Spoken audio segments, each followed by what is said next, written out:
Hey everyone, welcome to another video. Today we're going to talk about issue number 18 of Invincible Ironman, written by Jerry Duggan.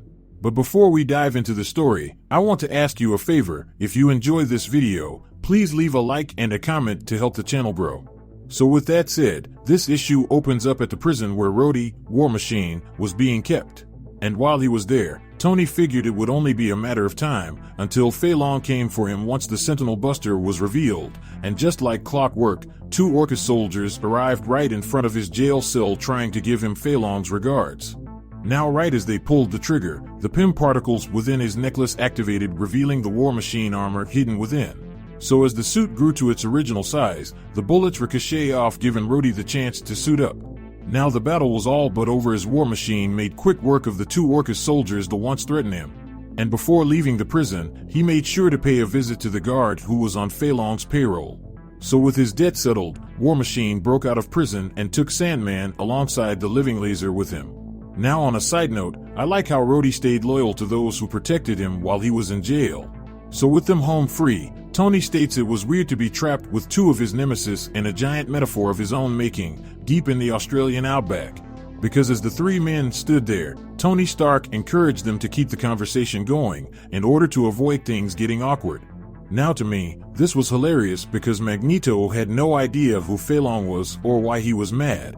Now the reason Fei Long was mad at Magneto was because he quote-unquote stole Mars from him. Now Tony would do almost anything to see Magneto beat up Fei Long, but they still had a serious problem to deal with. First of which, he had to activate the Sentinel Buster before he could design an adequate power supply. Second, they still have Sentinels running around with the Iron Man tech inside of them. And third, the artificial intelligence are running the Orchis protocol are intending to kill mutants and humans. So with all three problems laid out before them, Tony then goes on to explain exactly who Fei Long is to Magneto. So with that information gathered, they started to plan out their method of attack, with the first priority on their agenda being to stop the replication of the Sentinels. Which means each factory has to go down if they ever want any hopes of ending this war. Now this is where Fei Long comes into play, because he states that he saw the factories on his screen before he was locked out of Orchis. And the way he memorized it was through his photographic memory. So with the location solved, the next thing was to find a power source for the armor, and lucky for them, Magneto was willing to help. So with the help of Magneto, power was no longer a problem. And before they knew it, the armor was back in business with the help of a former enemy and a new nemesis. So the Sentinel Buster may not have burned long, but it did burn bright. So with the suit back up and running, the first factory they hit was in New South Wales, Australia. So, as they took them out one at a time, destroying each factory. Even Fei Long made himself useful because he helped provide repairs for key systems.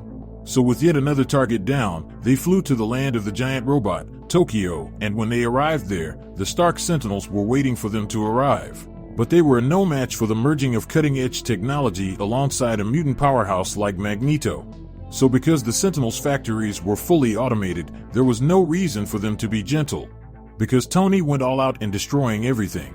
Now up to this point, from Tony's perspective, it was a nightmare watching his tech be perverted by Fei Long and Orchis.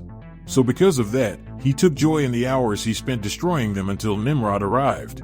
Because, as soon as he got there, he laid a gigantic punch directly in the Sentinel Buster armor's face, causing it to fall and collapse a part of some train tracks. So with the arrival of a new challenger, Tony had to act fast and use himself to plug the void in the tracks in order to avoid further destruction. Now with Tony distracted, Fei Long was the first one to attack Nimrod. So with the battle on, Magneto took hold of the Sentinel Buster armor's head and launched it at the mechanical menace, and before he could react, Magneto wrapped the Mysterium alloy around it in the attempt to crush it. So just as things started to look good for our heroes, Nimrod sprayed Magneto with a cloud of blight swell. So with the smoke filling his lungs, Tony re-enters the fray and proceeds to cool the air around Max in order to neutralize the effect of the mutant damping agent. So with that done, Max then proceeds to gather additional Mysterium to deliver yet another attack. But before he could do so, he made a comment that I found rather weird. He stated that the mystery metal bends in a way, unlike anything else he encountered.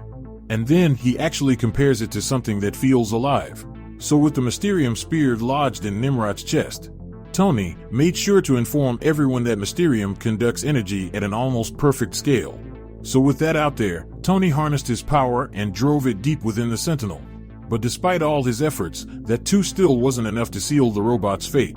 So with the machine still functioning, Magneto gathered all the metal around him and created several Mysterium tentacles and proceeded to attack Nimrod. So as Tony watched the Mysterium attack Nimrod, he couldn't help but to notice how uncanny it was when it moved.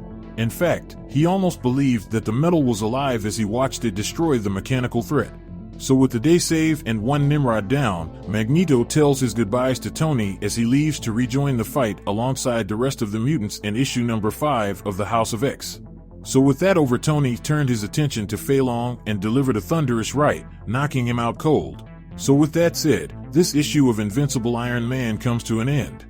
Now with that out there, if you want to stay in the loop about any individual storyline, then how about you hop over to the playlist section down below or in the link cards above to get all caught up on the X-Men runs. So with that established, I hope you enjoyed this video, and please don't forget to leave a like and a comment if you want to see more videos like this. Thank you for watching, and I'll see you in the next review.